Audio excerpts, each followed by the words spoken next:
Hey everyone. Sorry for not uploading in a little while. Been kind of busy with stuff, and I am working on a post-apocalyptic project for everyone who wants to know, but it's gonna be big. Don't worry. It's just taking a while. Just a lot of planning and stuff like that, trying to figure out what goes to what and stuff like that, and what I should do. I hope you guys are doing okay. That whole coronavirus thing that's been going on is really scary. Um, but remember, guys, don't panic. Be smart and be careful. I hope you guys are all doing okay, and be safe out there. So let's stop talking about scary things that are very real, and let's talk about something that is real but also really cool, which is the Jaguar I-Pace. This is the Airfix kit, and it's actually really really good. Now I haven't done an Airfix quick build in a while. The last one I did was the Bugatti Veyron, which I thought was pretty good. I know they also make a Lamborghini Aventador, and there's been a bunch, and I haven't really checked a lot of them out. I've only done the Bugatti and this one, and wow, holy crap, have they improved! People make fun of these, and I think that that's absolutely ridiculous. Like, okay, like I'm not a big model builder of like military models, for example. My friend Tank Dragon, who loves military models, am I gonna make fun of him for doing military models? No, that's just not my thing. If he likes doing it, then he likes building military models. That's awesome. That's what he enjoys. If someone likes building these, you shouldn't make fun of them for liking it. I think that that's kind of ridiculous, because you just don't like to build it. Like, I don't know. These and snap kits get a bad rep, but wow, they have improved so much. My biggest complaint with the Bugatti Veyron was that there was no interior detail. It was just kind of a tinted glass, one really basic dashboard, and like two seats, and you could really not see anything. And this has roll cage detail. Like, holy shit. It's not perfect, mind you. The steering wheel is still one solid piece there. There's no openings. You just use a sticker to show the detail on it. It's not perfect, but holy shit, this is awesome. I never thought I'd get an I-Pace in 1/24th scale, because they do make a Lego kit. Okay, here's the funny story. I read the article on the I-Pace and everything about how it's, this electric car racing thing, and I'm like, okay, that's really cool. And I wanted one in scale because I dug the style of it, because I'm not really a big Jaguar person, and, you know, they're not really popular here. I live in New York, so they're not really that big here. So whenever they do something cool, I kind of want to get something from them. And this was one of them. I really dug this thing. And they have a Lego kit of the I-Pace, and I'm like, okay. I went to the Lego store. Sure enough, they have it. And I'm going to pick it up, but I just decide to hold off for whatever reason. And I'm like, yeah, next time I go to the mall or whatever and go in the Lego store, I'll pick it up next time. I'm not really feeling it. Well, cut ahead. And Spencer1984 on YouTube, highly recommend checking him out. He uploads his video at Toy Fair, and he shows that this is coming out by Airfix, and I'm like, no way that is coming out from Airfix. Sure enough, yep, it did. And I bought one, and this is it. So yeah, that's the funny story of the I-Pace in me. That I really, really wanted one, and sure enough, one is coming out, and I have it now. That's amazing. First of all, this thing is an SUV. You wouldn't even notice it because it's so like slammed, and they did such a good idea, such a good job of making it like look like a race car. It's really cool because it's an all electric race car, and it's actually like it performs really really well from what I can tell. There's another person on YouTube who he's really cool. He did a build of this thing, and he put the wheels on backwards. I noticed that in his video, but that's fine. I did the same thing when I started building this thing up. I was like, oh shit, I put them on the wrong way, but I fixed it.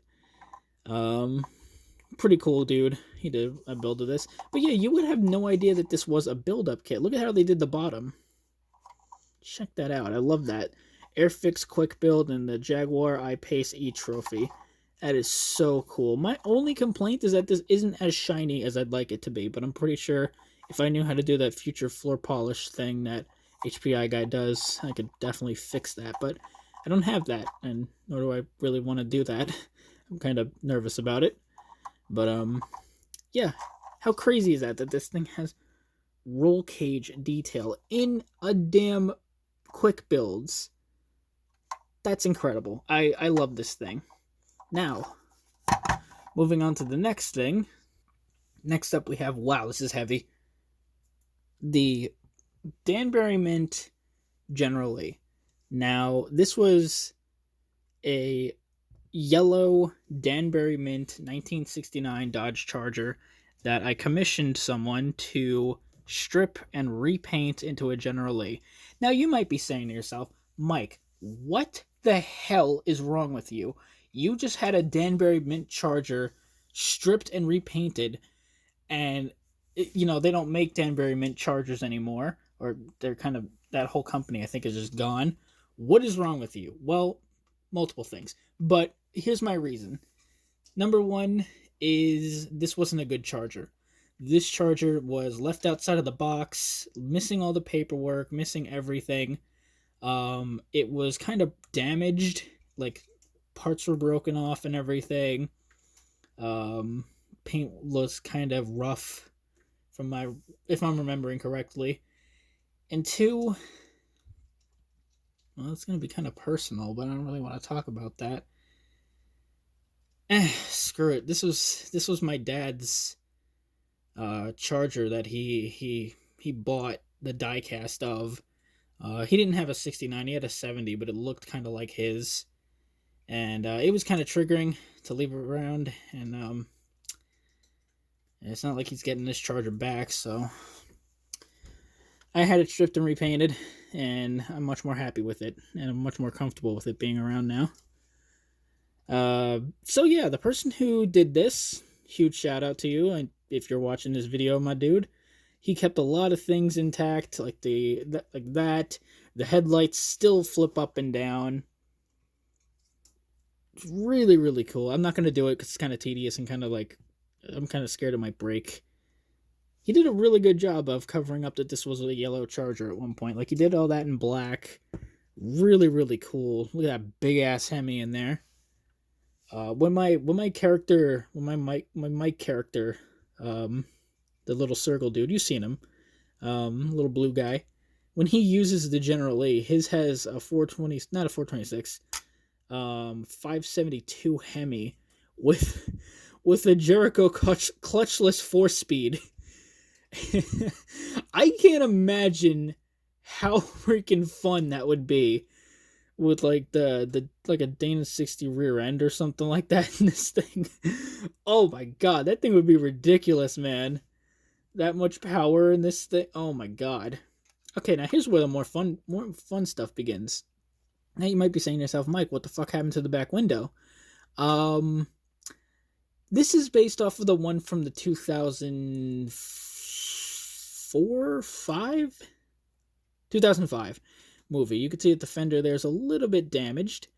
It's dented in. I might take some silver paint, but probably not, and kind of make it look a little bit more movie accurate and scrape it up a little bit, even though the way that they had it scraped up looked a little bit cartoony, but maybe that's what they were going for. Yeah, trunk still opens. Yeah, I had it modeled after, I wanted it to look like, I commissioned it to look like how it does late in the movie with the window blown out and it having the dented front fenders. So that's what we went for, and he did a really good job of replicating that. Because no one wants a Charger from that movie. Everyone wants it from the original TV show. But unfortunately, I have nostalgia attached to that movie. I watched the crap out of it. I had, no kidding, a bootleg copy of the movie because I think my mom got it for me or something. It was like this person who had snuck a digital camera into the movie and was selling DVDs, and it was like barely any pixels. Like, it's so pixelated. It was such shit quality. The movie started 10 minutes or 15 minutes into the movie already. It was such bad quality, man. Oh my god, but I watched the crap out of that. As well as the original show. I had the whole original show on DVD and I used to binge that like crazy. You could ask my sister. She used to get so annoyed at that shit. Everything I did, my sister would get annoyed at. I love it. Uh, you got the roll bar in there. He repainted the whole interior. It looks good. He also told me something kind of weird. He said that when he was taking the Charger apart, whoever put this together, they put the door skins upside down. So that's, or whatever these are called, inserts, whatever. They put them in upside down, which is weird, but okay. It's also kind of weird seeing a General Lee with a Hemi badge on the side. Am I complaining? No, because that is awesome. I actually you don't see that badge. I never really seen one up close actually, because most of the Chargers that I've seen are just 440 cars or 383 cars. I've never seen a Hemi Charger close up actually. Now that I think about it, and oh, the marker lights are gone actually. Let's notice that. That might just be a General Lee thing because they were built up from various different various different Chargers from 68 to 69. Probably even 70. They probably just swap out the front end as the wheels. I forget what these are called. Vectors, I think. Not the gun, Chris Vector, but the wheels. Got the push bar up front. I sometimes forget that the General Lee has a push bar, and then I see it in photos, and I'm like, oh yeah, I forgot about that thing. I wonder who makes those.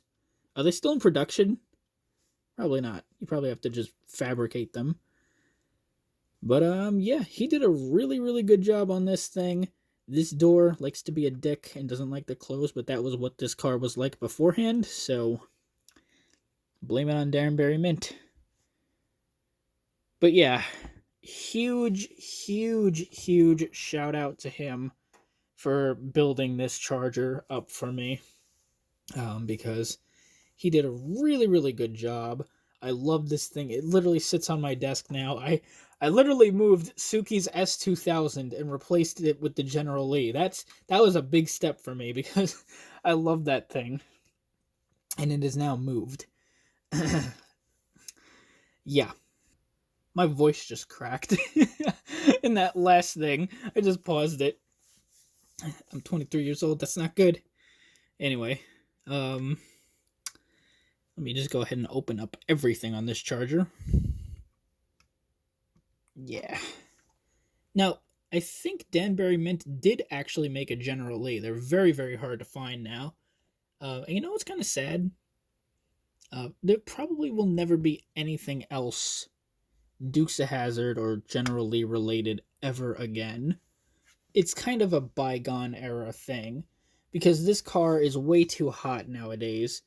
It's too controversial, and it kind of sucks because like John Snyder is a YouTuber now, and like he has nothing but like good memories, and everyone who worked on the show, even the 2005 movie, they all seem like they had a good time. I watched a lot of behind the scenes stuff. Everyone looks like they were having a blast, and that movie, man, they really build up the General Lee in that. They make this car seem like a fucking badass. I love it. I love how during that racing scene, there are these cars that look like it would absolutely destroy the General Lee, and the General Lee just plows past them like it's no big deal. Like, there's this really cool Corvette that's during the race. I remember that thing when I was younger. It was really cool. It has like a full cage on top of it. It's like a Corvette, like a late 70s one. Really cool looking, and the General Lee just boop right by it. It's so awesome. Oh my god. I love that scene in the 2005 movie where they open up the Cooter's garage thing, and you know, like there's a bunch of cops there, and then the lights just turn on, and it's just, oh my god, it's like the coolest scene in the movie, man. Really cool. I love that part. Such a cool part of the movie. Kind of weird, but they show that the headlight thing is down because you see like the Charger RT thing, even though the headlights are open during that part, but whatever. But anyway, yeah, like I was saying, it's really sad because we're never going to get anything General Lee related, even though it's not an offensive car. It's just a car from a TV show. It's not something it's not going to turn you into a white supremacist. It's not going to turn you into a neo-Nazi or whatever the hell. It's just a car from a TV show. They never really acknowledged the flag from what I remember from the show. They never did that. They only talk about the flag like I think once throughout the entire series. And I think it's in that episode where they're just building multiple General Lees. They had a bunch of white Chargers. I remember that episode. Like a Charger had like nitrous in it or something like that. And my memory's fuzzy. I don't freaking remember what the hell that episode was about. But they had to do a lot of General Lees, basically. There was like 4 of them, I think, or maybe 3. 3 or 4. And I think the character, Daisy, I think, she says that she wants to paint the flag because she's like good at it or something like that. I need to rewatch it, but that's the only time I remember them talking about the flag on the car. Like, I could be wrong. I mean, I watched the entire series when I was younger, so I don't remember properly, but yeah. I hope you guys enjoyed. I literally have like 10% battery left, and I need to end the video now before this goes on for too long. So yeah, I will see you guys next time. Stay safe out there, guys.